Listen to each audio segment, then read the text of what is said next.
Welcome to FCC Supporter Square, the show for fans, by fans, and about fans. Here's your host, Mark Suffin and Matt Warman. Hey, everybody, it's FCC Supporter Square, your fun place for the fans, right? Yes, it's a rare Wednesday because we do have our taping today on Wednesday because tomorrow we have some guests from down south coming into town. Brandon Vasquez is bringing some interlopers, trying to take some points away from us. So obviously we can't do a broadcast during game day, or we could, but it would not be very much fun because you'd hear, "Ooh, what happened? Oh, wait." So we're doing it today, and also because of scheduling conflicts, and that's what happens. And people feeling under the weather. Shout out to Mark Suppin. He was trying to get ready for tomorrow, so he can't make it today to fight through his things and stuff. As you know, things are going around. Um, that being said, it's no NSG DI style. So I don't know. My German is really non-existent, so I don't know if we wanted to do the whole interview in German. I could do it in broken German, I guess, and then we could all respond. Oh wait, no, that's just German style. Just like you guys don't want me to speak Gaelic either. Uh, so, but that being said, say hi, Tiffany and Brandon. Hello. Hello. There you go. See, everything works. Now we know everything works.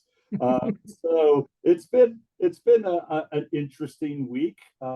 We had our first MLS victory of the 24 campaign. We're very happy about that.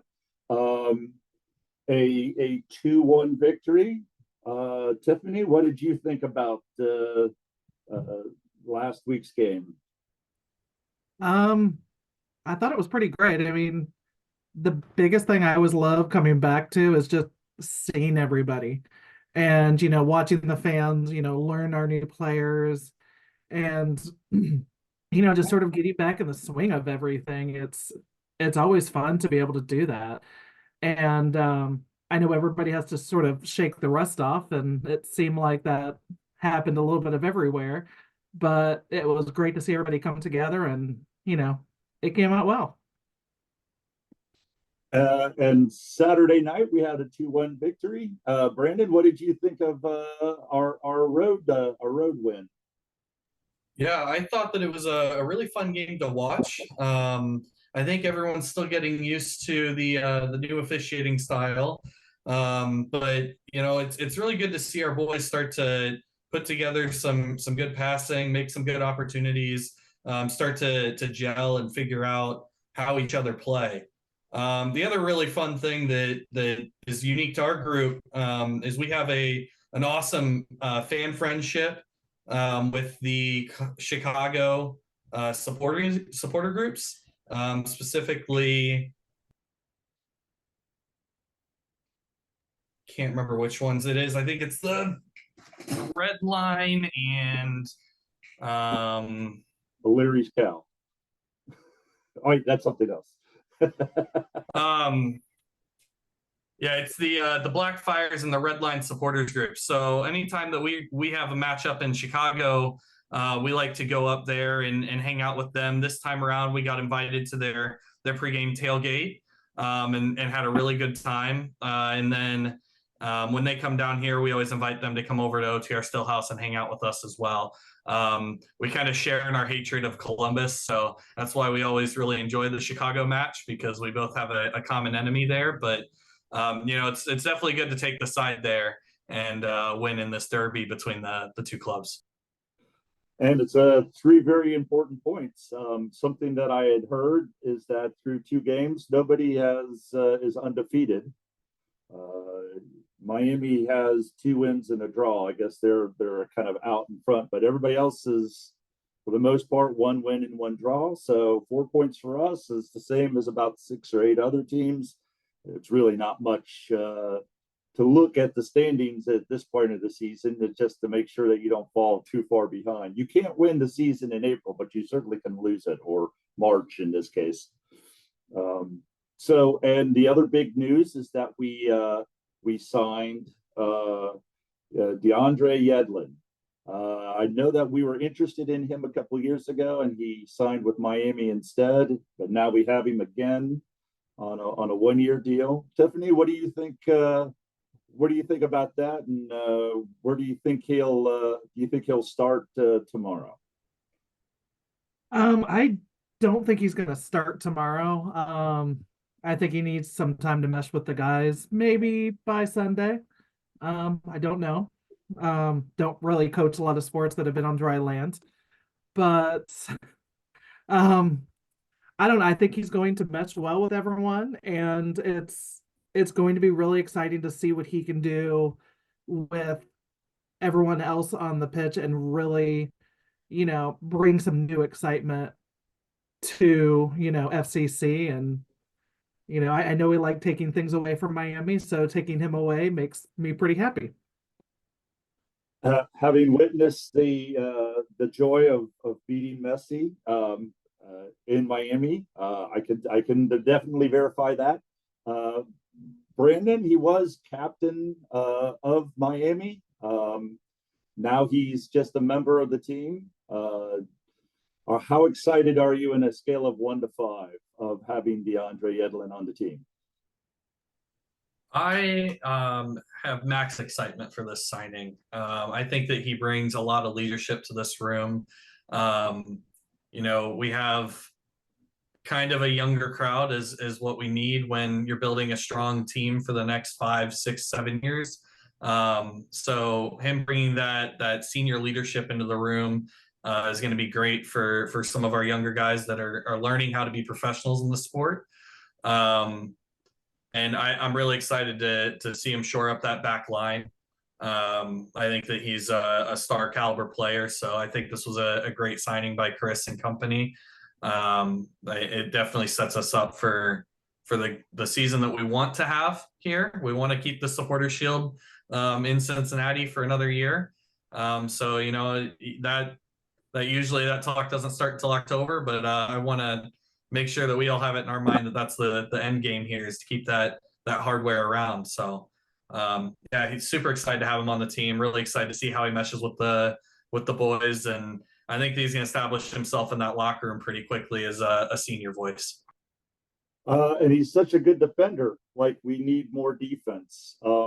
We have given up 0 goals in run of play. The one goal that we did give up was in some minds, a questionable call.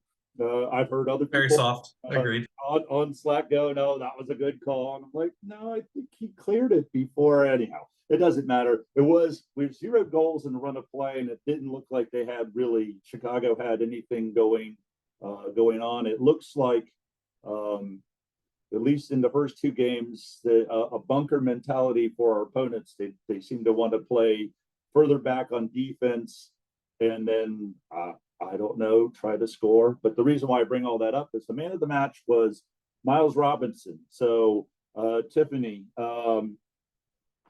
we dropped Mosquera. He wanted to go back, or he was actually on loan. We wanted to keep him. How do you feel now, 2 games in, not having Mosquera, but having Miles Robinson back there? I think he's proving that he should definitely be on there as a starter. He came in randomly before, and I don't think many people knew the name, like really knew what he could do, but when he did come in, he was definitely, somebody that knew what he was doing, and he finally proved that, where now he can do even more. And I'm really looking forward to especially seeing him progress with everybody and become better and better. I think everybody is super psyched. I think if we had him and Mosquera, I don't think anybody would score a goal for the entire season. It would be a new record. But sadly, we don't have both of them. But the good news is that we're in a very good winning position. So let's transition into no NSG, die Innenstadt. So for us, I am assuming, I kind of know that this is German. Where where did it come from? Why the German? And kind of go into the what's, wherefores, and how did Innenstadt, I'm probably saying it wrong anyway, come about, and correct my Irish knuckleheadedness.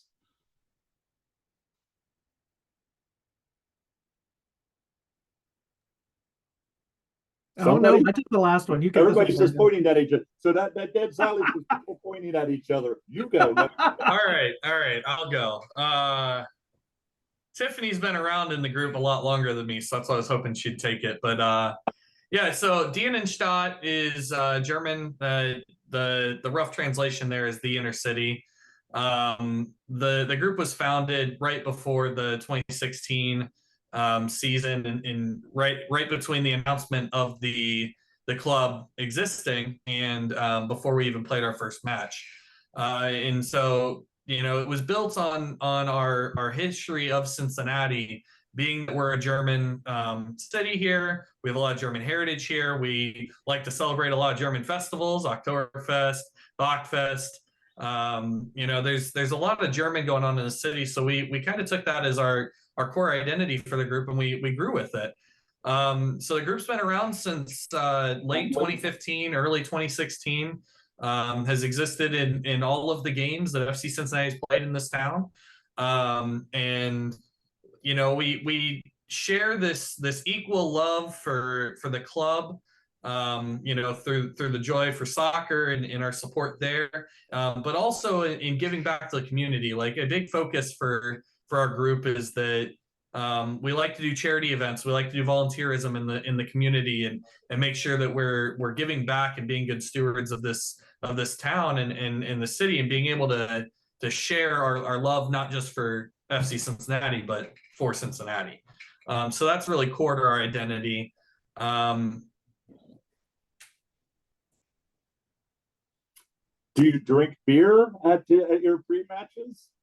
There's a fair amount of beer drinking. We meet at a whiskey distillery, but they also brew a lot of in-house beers, and there's definitely a few of those getting thrown back. We used to meet at Sam's, which was a brewery, and Mecklenburg's was always great because they serve us in half and full liter beers. So I'd say that we like to drink our beer quite a bit. Speaking of that, and Mecklenburg's and all of that, Tiffany, tell us the story of the very first march. Where did you guys march from, and how did that come about? Oh, that was so many years ago.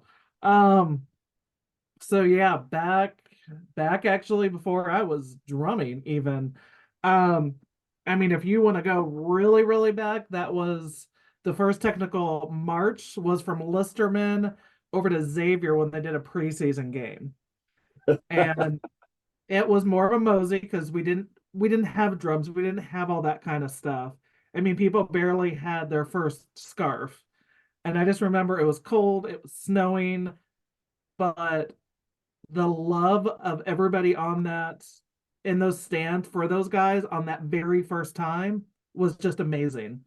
And then, coming into being at Mecklenburg Gardens, starting the march there, making our way, I can't even remember where some of the groups were now because it's been so many years, but, picking them up on the way, we made our way to the Bearcat statue at Nippert, getting in through the turnstiles, and then it sort of progressed to having a big speech there for everybody, gathering people, setting off smoke, and then getting into Nippert, waiting on people again, doing a small speech, and then having the guys listen as they everybody's drumming, cheering, everything, getting into that stand. I was ready right then. I was like, give me some sticks, give me something. I want to help with this. And it has just progressed so much over the years that, some of those marches, I think we maybe had 20 people at the very beginning. And now we look at it and there's hundreds of people in those marches and hanging out their windows when we go by, watching us march, little kids with little drums sitting there watching us march by. And it has just turned into such an amazing thing to watch, to, drum past. And it's like, these people, there's people in the stadium that are there for the boys. Those people hanging out the windows at Washington Park, they're waiting for us to go through. And it started with just that little thing and has just become this absolutely amazing, thing that we can have everybody join into no matter what. So they back in the day, right now, there's a Slack or Discord channel which rigidly timed. MLS wants everybody in the stadium, and the front office wants us there at a certain time, and we know when you're going to leave, and there's tweets and texts and stuff, and so it's like, oh, it's time to go, let's go meet up.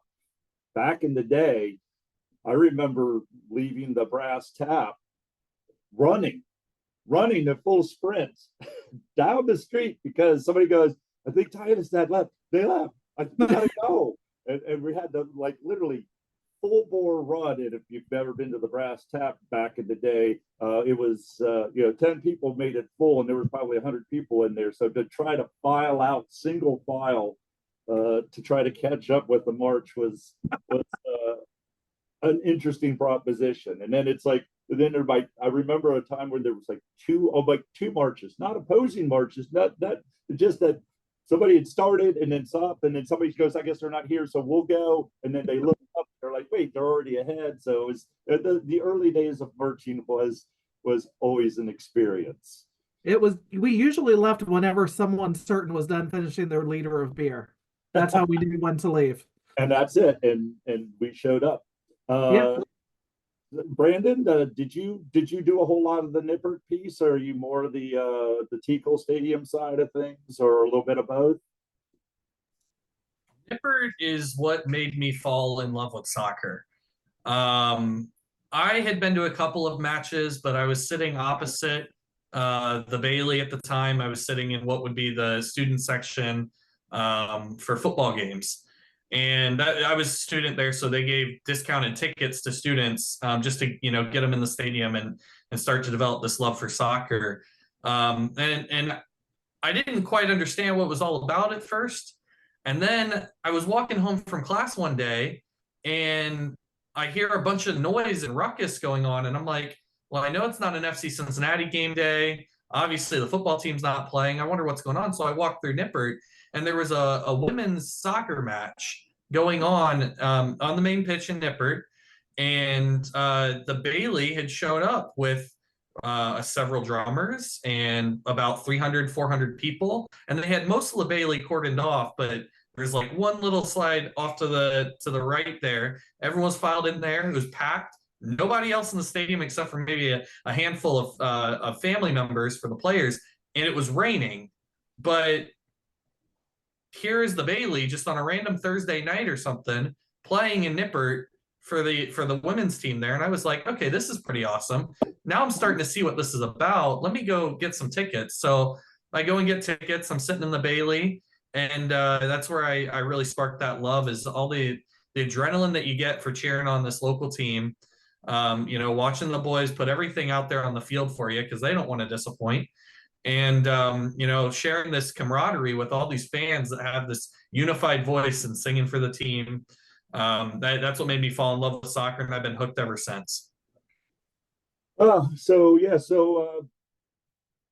Tiffany, I think I've known you quite a long time. I've literally been behind you for seems like 7-8 years now. I have one job, which is to help protect the drummers. I think back in the day, I was just behind the drummers before we had any kind of safety concerns, in air quotes, just to be doing that. I remember the drum line is Bill Wolf, Bob, you, and Fox. There might have been one other person that I remember. Max, probably. Yeah, it's definitely gotten a lot bigger since then. Yeah, a lot bigger. Now we've got. So, how do you feel about trombones and trumpets and bubbles and all of the other things that are clackers? I don't know if Um, I might have heard of Vuvuzela every now and then. Kazoos. I know I've heard those. So, how do you feel about uh, extra the extra sections that are coming in? it's interesting, I'll say that. The clackers, not a fan. But that's just me. Um, but I like the idea that we're trying to bring in a few more instruments. Um, I mean, we've grown from, 7, 8 people to I think we have about 50 people in the nights now. So, and that's a little bit more, yeah. Um, I mean, we've got a little bit of everything, and we can do some more chants like Narcos with the trumpet. That is, we had to wait till we got something like that before we could really do that. And I think at some point we're probably going to have to stop putting more instruments in because we're going to take up the entire Bailey if we keep it up with all the instruments. Hey, I'm a big fan of that. A big sound. But then Actually, we won't have everybody together, and it's always been this really fun thing where, yeah, we could go out, have a few beers, go bang on a drum and, get the boys going and just have fun with it. And it still is. And we're getting more people seeing that where they can relax while they're up there. It's not a drum line. It's not like, hey, if you don't do this right, we're kicking you out. No, let's have fun. We're volunteering for this. I've been doing it. This is now the ninth year of it. Um, and it's so, and everyone's always like, oh, they've got to be paying you a ton. No, I'm doing this for free because I like it. You're If I paying didn't to do enjoy it. it, huh? I have seen you lug that bass drum in 95-degree weather. I've seen it in 35-degree weather. I've seen I've seen it all. And not only I'm that, like waiting you're for paying to do it. Yeah. I am waiting. If it wasn't for Nashville and Charlotte, I would be asking when's my invitation to play guitar in the Bailey. But Nashville and Charlotte are kind of putting the kibosh on that, given how stupid they are. But Well, that's yeah. I could be portable. I could definitely be portable. Yeah, I know we've talked about, what if we did something fun? What if we had Fox bring a violin sometime or bagpipes for something? We've thought about these other ideas, but at the same time, it's like, would they play it for one? Would they play it for all? What would we do it with? We want to make sure if someone's bringing an instrument that they get to be able to enjoy it and not go, well, I've had one song and now 5, 7, 8, whatever later, I finally have another one. We want people to enjoy it and not just sit there twiddling their thumbs. Oh, I would figure it out. As a matter of fact, in my mind, I'm thinking about doing guitar versions of all the chants that I know, which are quite a few. So, Brandon, to bring it back into DI, last weekend was Bachfest. It's a German festival. I had heard that um, a rare supporter shield sighting because you haven't seen it at any event. Oh, wait, I've seen it in every event. But anyhow, you had the supporter shield in Bachfest. How did Bachfest go? Tell us about that. And is there any other events that Innenstadt? I'm going to kill it every time, so just bear with me. DI, is there any other events that DI kind of do? Yeah, so the big ones for our group, I think Bachfest is probably one of our biggest events that we try to do as an organized group every year. We try to participate. I think we have participated in that Bachfest parade for several years now. The parade this year, like most years, the weather wasn't great, but that's what we get for early March in Ohio. So it was pretty rainy. It was pretty cold on Friday night. But I think that the turnout, and especially once we turned on to Maine and it was just, rows and rows of people, the turnout was way better than I was expecting it to be, especially for the weather that we had on Friday. But as a group this year, we tried to do some new things. We wanted to do some kind of handouts. So one of our board members made a few limited edition Bachfest only stickers, DI themed Bachfest themed stickers. So we handed out about 6 different designs of those stickers as we were walking around, did some smoke, and yeah, we took the shield on the march. They're on that parade. I think that Brigade will also be doing the shield on the St. Patty's Day parade. But we're trying to get, we're trying to get the shield out as much as we can and into the community, into soccer fans. We don't want it to just stay in, behind the scenes, stay in a case for the year that we have it. We want people to be able to see it, be able to take pictures with it, be able to, build memories with it. Because it's a really special thing that we have in the soccer culture here in the United States and in North America and with the ISC. So all of the local supporters groups that are members of ISC, we all share the responsibility of caretaking for the shield over the year. And we've all said and agreed that we want to get this out into the community as much as possible, into the Cincinnati community, into the soccer community, whatever we can do to get it out, get eyes on it, get people taking pictures with it. That's what we want to do, because it's a special thing that we have here. Are you doing Oktoberfest? I would imagine that's the other big thing that's months away. But and do you have to be a DI member to be part of whatever festivities? No, you don't necessarily need to be a DI member to be a part of anything. We hope that you come and hang out with us and you want to become a DI member. But our membership is open. Our membership is included when you purchase a scarf. It's as easy as that. You get some perks out of being a member, but the true membership portion is showing the pride through scarves, that you have for the community and for the soccer team here.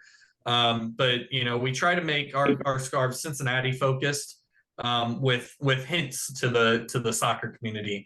And so this year it was more of a German themed scarf with hints to the stadium, and the fact that we're trying to move forward together. That's what our scarf says, obviously in German.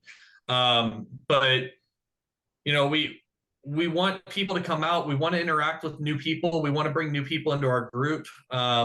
We need new energy in our group. We need new people who have energy and want to volunteer. We want to recruit more knights in the group.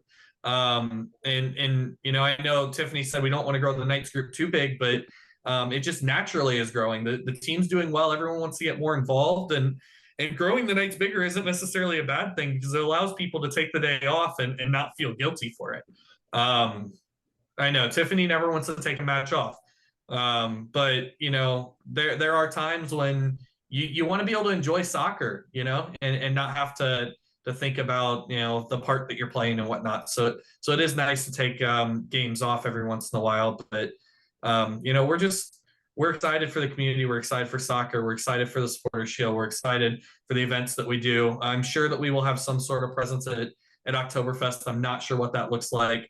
I know there's other festivals, they're German themed in the area, and we have presence at those as well. So we try to share that out through our social media accounts.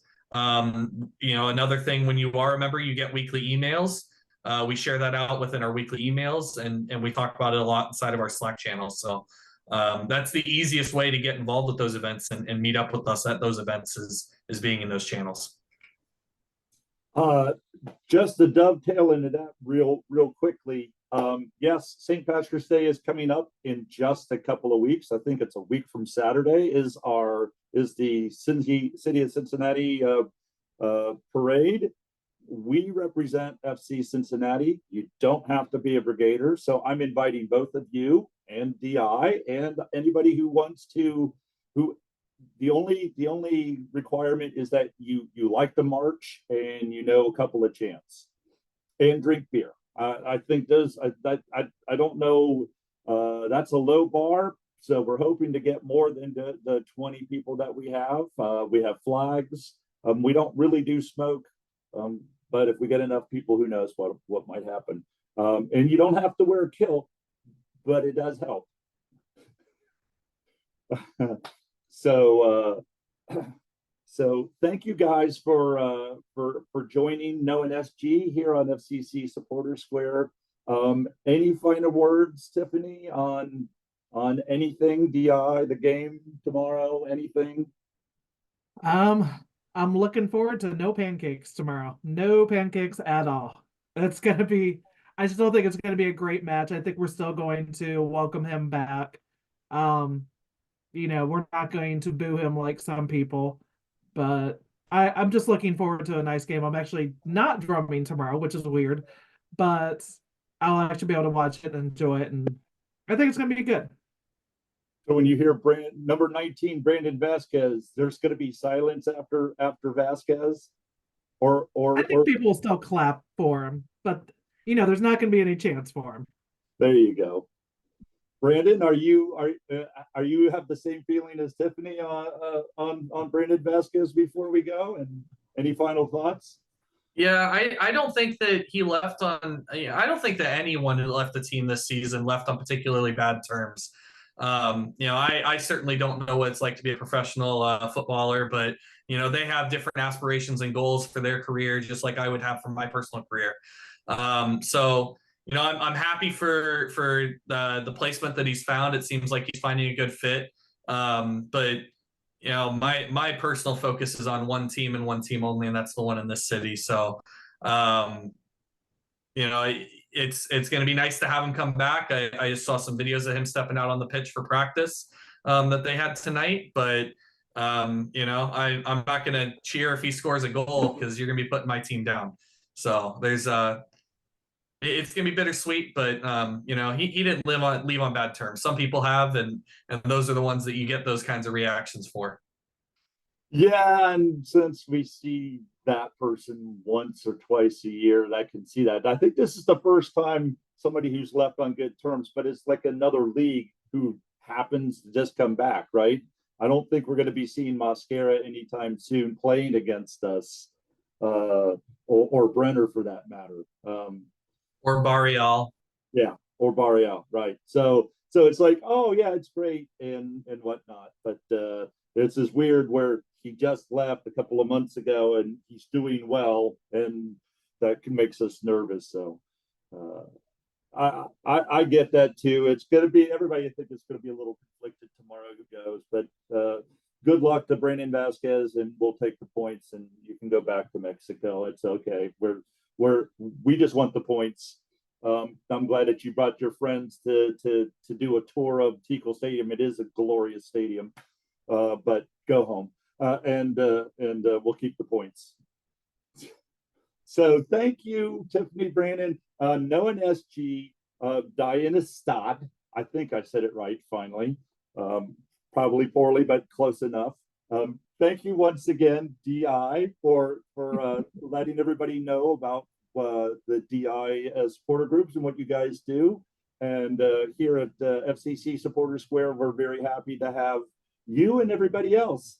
And so next week we'll be talking about the next week's results, and we have an interview planned, and we're excited to see you guys tomorrow, and happy hunting, and we'll see you next week. See you, everybody. Thank you. Have a good night. Thanks, Matt. It's a pleasure.